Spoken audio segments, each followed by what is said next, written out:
ګرانو کتونکو نوخار امن مارکیټ سره ولاړ یو. دا مناظر تاسو ګورئ، بېګا څنګه چې تاسو ته مونږ ووایو اوبه کمې شوې وي او د اوبو بهاو کې هم تیزۍ او اوبو کې مسلسل کمي را روانه وه.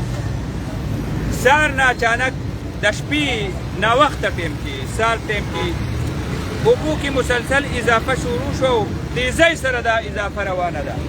دې ټیم کې الجمیل هاوس، چیلو منډی، امن مارکیټ، خټ کلی، دې کې ګیر چاپېره اوبه جي ټي روډ ته راورسېدې.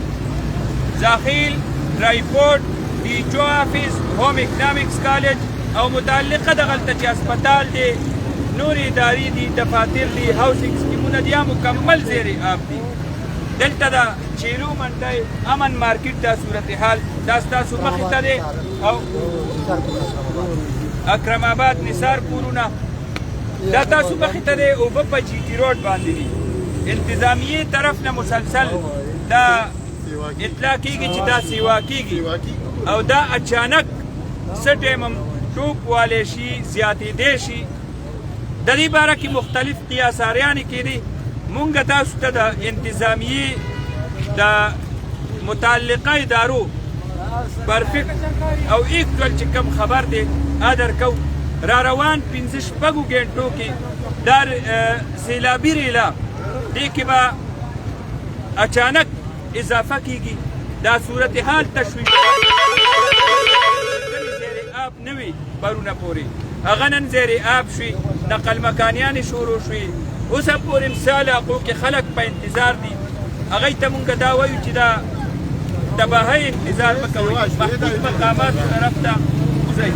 مونږ چې کوم ځای ولاړ یو دې کې مسلسل په روډ باندې اوبه نه وي، اوس هغه طرف ته اوبه را روانې دي. ګرانو کتونکو دا زمونږ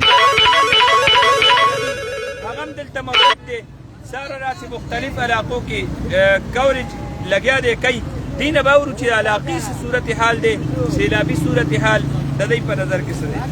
دې وخت کې د سیلابي ریلا د اریګیشن ډپارټمنټ مطابق چې کوم دی دې وخت کې تیریږي 3,07,000 چې کوم دی هغه دې وخت کې کیوسک چې کوم دی هغه تیریږي 3,07,000 کیوسک.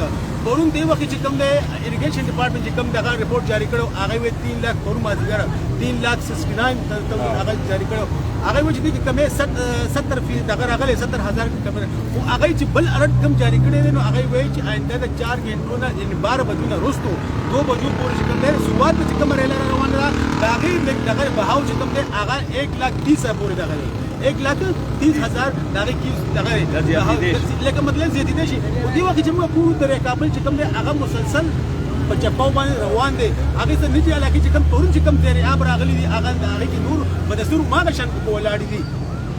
که موږ ریلیف کارونو ته ګورو نو دې وخت ټیک شو سکولونو کې ریلیف شته، خو زموږ زیاتره خلک چې کوم دي اوس هم په سړکونو باندې بیا روزګار پراته دي. اوس ما څه خبرې وکړي اوس دې کې غټه خبره ده چې دې کې زموږ ګوجر برادري چې کوم هغه ډېر متاثره شوي ده. لکه سیند غاړه چې کوم دی ګوجران دي اوسېږي د پرو والا خلک اوسېږي نو هغې څاروي چې کوم دی هغه څاروي چې کوم دی یو خو د څاروو هغه مرض دی لیب سکین مرض دی هغه تباهي شوه. نو بل خوا هغې ویل چې زموږ خوراکونه نشته، زموږ دغه لپاره د ناور لپاره خوراکونه نشته. نو هغه برادري ډېره متاثره کېږي او ډېر په روډ په پاسه او دا اوبه چې کوم دی دا مسلسل دی کې اضافه کېږي.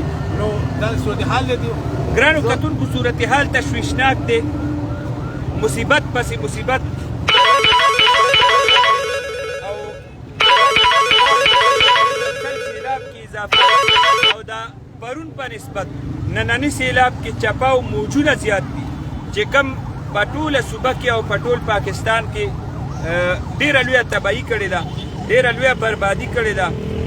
مونږ به د دې شیشې نه نوخار ته ووایو چې کومو علاقو کې اوبه ټچ کوي لا نه دي راغلي نو خدای دپاره د را روانو 6 ګنټو دپاره خپلې علاقې پرېږدئ، محفوظ مقاماتو طرف ته لاړ شئ، ځکه چې دا سیلابي ریلا دا د چا په ور باندې دستک نه ورکوي، دا ور نه ډزئ، اچانک راځي او تباهي کوي او ځي.